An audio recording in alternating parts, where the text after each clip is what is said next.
The next set of examples we're going to look at involve the resource known as bandwidth. As the name implies, bandwidth involves various types of messages that are being placed on a communications network, communications channel, some way in which information is going to be transmitted. And at the highest level in the system, there'll be a bandwidth capacity. And the bandwidth capacity applies to the bus or system components in the actual models. There's also a bandwidth budget, and those are going to be objects that actually require some amount of communications. In the case of bandwidth, the communication will be connected to a connection or to a virtual bus. So connection can have a bandwidth budget, virtual bus can have a bandwidth connection, but other types of AEDL components do not actually have that particular property. So when we look at the example here, we'll see a few familiar kinds of objects that we've looked at before.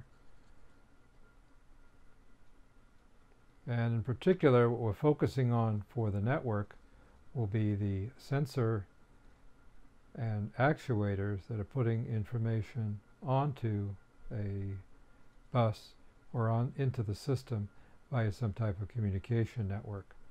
We're also concerned about the transmission object itself. In this particular case, it's a CAN bus. But as you'll see here immediately, the CAN bus has property, but it doesn't have any bandwidth property. So we're going to have some difficulty in generating report from that. But we still have a platform that includes in its implementation the CAN bus. And so there are objects out there that are requiring some type of CAN bus access. There are connections listed here that are part of the model. But if we do an instantiation, back to our familiar SCS, sensor control system, and I'll just pick this example to instantiate. And now I'll go to the instance, run the analysis, and you shouldn't be surprised to see that the bus load report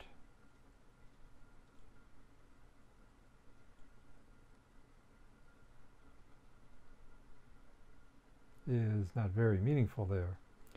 And of course the reasons are similar to those that we highlighted before for the electrical power.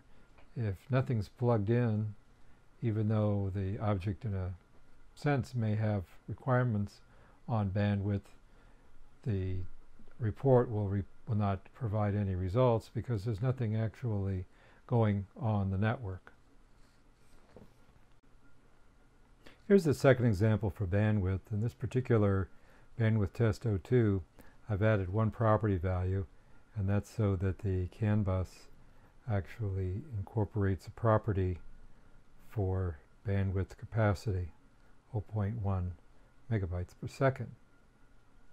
Now, in terms of the way in which that system operates, I'll also illustrate that using the graphical editor, and that will show some of the connections that are set up in the model. Highlight the implementation, open the diagram, and you'll see some of these connections that we've defined here.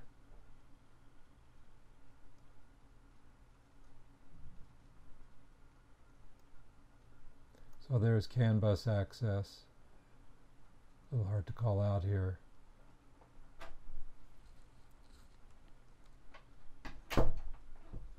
CAN bus access connected to actuator, and CAN bus access connecting to each of the two sensors.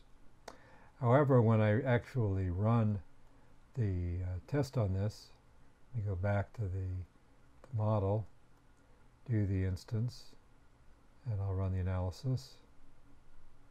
Although the connections are there, I haven't set up any bandwidth budgets for them.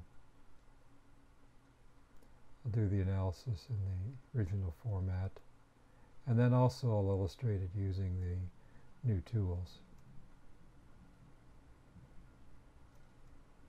So here's the bandwidth budget. There's test 02 that I showed before. And now I get a capacity on that particular CAN bus, but I don't get any other information that's descriptive of this particular model. So the analysis works, but it doesn't give me any information. I might wonder, well, I could set up all those connections, set up all that information. Why am I not seeing what I expect to see in an analysis? And of course, the reason for that is that I haven't set up the appropriate bandwidth budget connections. So I'll select that instance again, which was test 02, tier 2. There's the bandwidth capacity on CAN bus. And there's the connections without any bandwidth budget. So what I want to do now is to get to a little bit more complex example in order to illustrate the capabilities of the bandwidth analysis. Really, they fall into two categories. There are two ways to actually create a bandwidth budget or bandwidth draw on the bus information. One is by actually establishing a stated bandwidth budget, and the other is by calculating the bandwidth requirements, which are determined by the amount of data being transmitted and the frequency with which that data is being transmitted.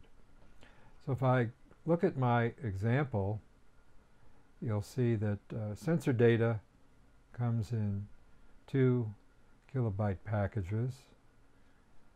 Actuator data comes in 100 byte packages.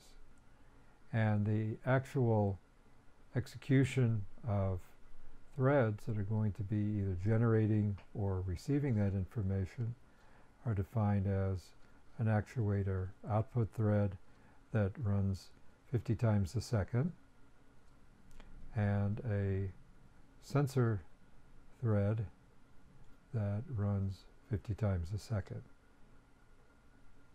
Period 20 milliseconds means that every 20 milliseconds it'll run, that's 50 times a second. So the bandwidth budget rather, could also be calculated by multiplying 100 bytes times 50 times per second, or multiplying the 2 kilobytes by 50 times per second to get the bytes per second count on the CAN bus communications channel.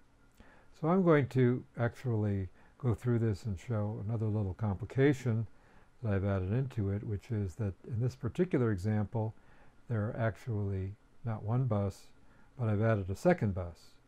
There's a CAN bus, again with the 100 megabyte per second capacity, and a second mil standard 1553 bus that runs with a 0.2 megabyte per second capacity.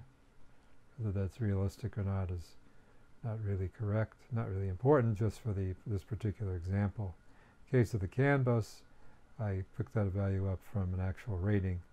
Didn't do that from the 1553, however. Now, one other piece of information that's necessary in order to actually get an analysis to work is to establish what data or which data items are going to be present on which particular connections. And that comes about in the property that is associated with the actual connection binding. In this example, we have two buses, the CAN bus, which is part of the digital control system, and the MIL bus, which is part of the digital control system. And I have them carrying on those buses different sets of connections that are listed individually on this applies to list. So for the purposes of this example of test 5A, the CAN bus applies to DCS hardware CAN bus access, CAN bus con, signal 1 transfer, and actuator command transfer. And then the 1553 has the signal 2 transfer as its particular information flow. So if I want to go back to the DCS, I could find that signal 1 transfer is the output from sensor 1.in, or from the sensor, and I find that the other relevant piece of information, actuator command transfer,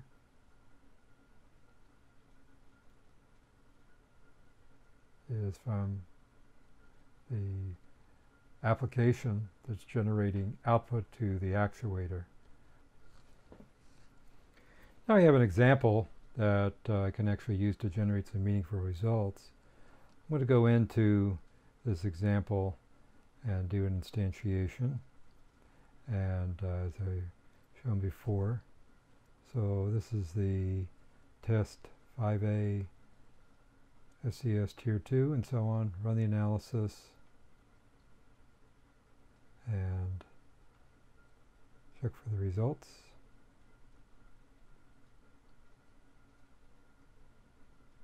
And you'll see here that both buses are shown, CAN bus, MIL bus with their respective bandwidth capacities.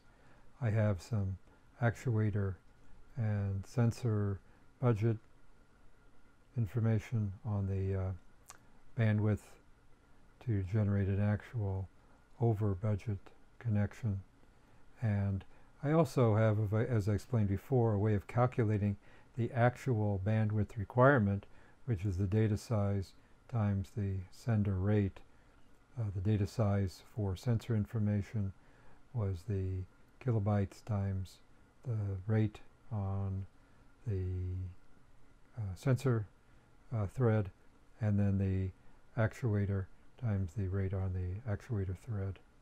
Now what I want to do next is run the new example so you can actually see how those are going to be set up in the bandwidth system that runs via the workflow process. We select the new instantiation, which was 5A, correct.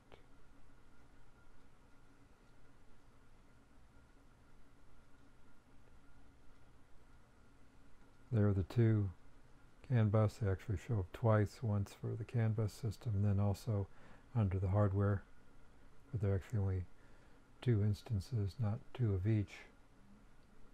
And then the bandwidth connections with budget as shown here. Now one thing that I don't get on this particular example is the calculated budget, so we're going to be working to include that in a future version. But when I run the bandwidth analysis, I get the full-fledged analysis that was shown before.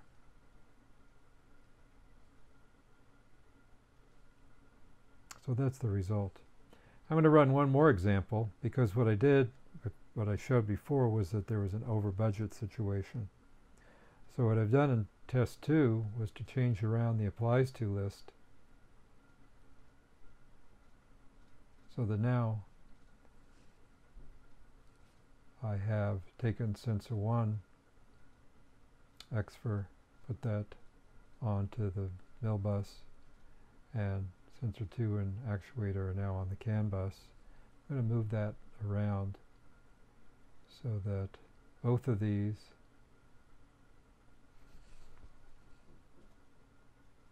are on the CAN bus, or on the mill bus with the higher capacity. Save that.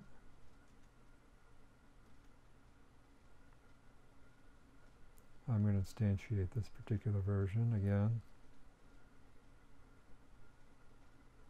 So that's SCS Tier 2 of Test 5B. And if you notice here, there's a little red spot. That's because there was an overcapacity. Now, when I run the analysis,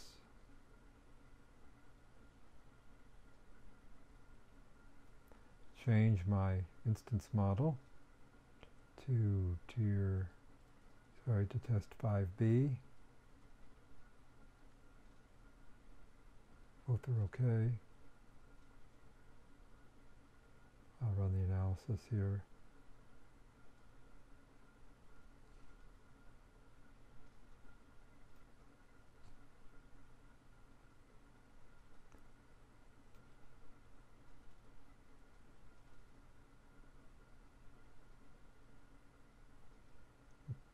Both are correct. Connection now within budget.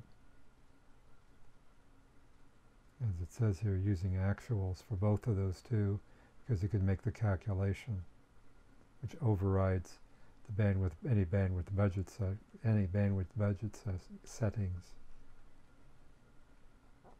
So if I go back to my analysis, I can look at the connections here as well.